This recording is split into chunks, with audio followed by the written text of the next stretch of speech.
Hi everybody, it's Michael Bovee with Consumer Recovery Network, and I'm back with a installation on our myth busting series. Today I want to talk about something that I actually get virtually every day these days.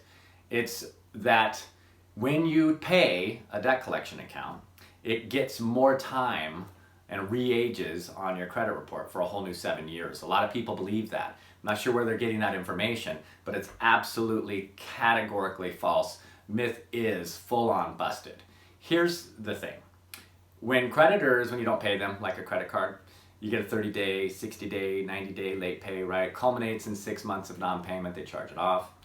When you deal with that debt at any point, it's not going to reset the 7-year limit for it to appear as a negative on your credit from when you stopped paying the original creditor.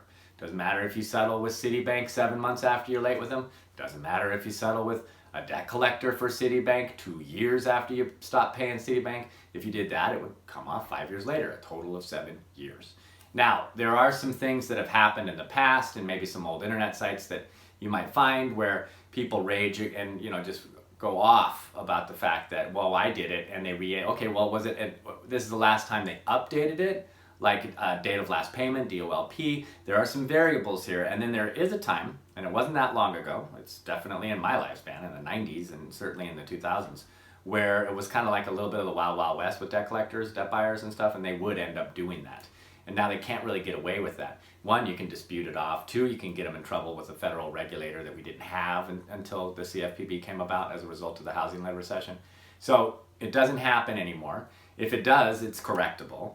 But it is absolutely not the case, categorically false, that paying a collection account breathes new life or extended life into it.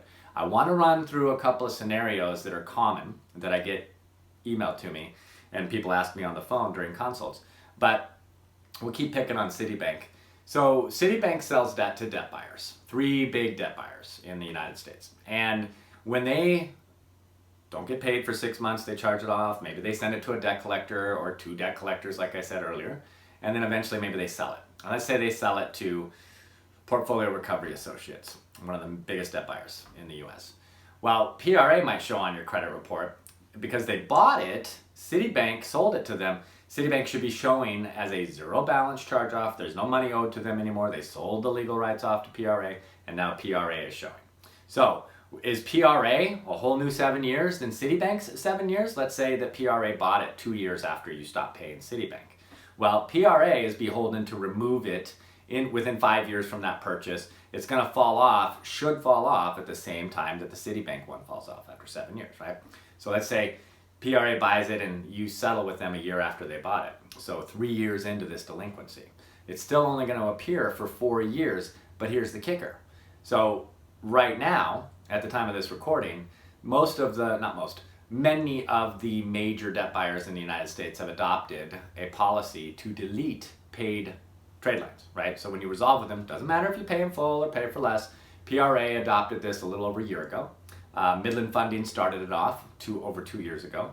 Calvary got on board a year ago. These are the 3 main debt buyers for Citibank debt, at least at the time I'm recording this. So what you'll see is, if in this example, Citibank has their zero balance charged off. PRA has their, you still owe them, but then you paid them. Within a couple of weeks of that, they delete it. It's gone. So you just have the Citibank one. And that is also going to roll off, like I said, at 7 years.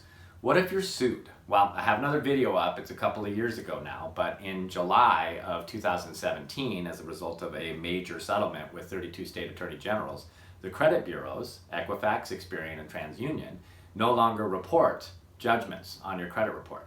That was the only legitimate way new life was breathed into an old collection.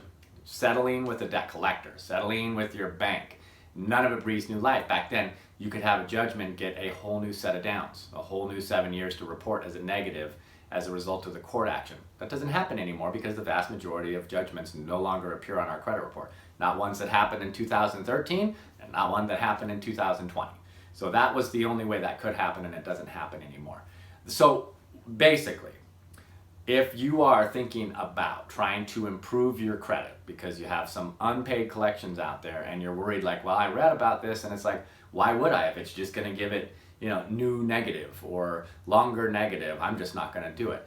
No, it's not going to do that. You can resolve these debts and start to work towards some of your credit improvement goals and certainly be able to qualify for a mortgage and all of those things.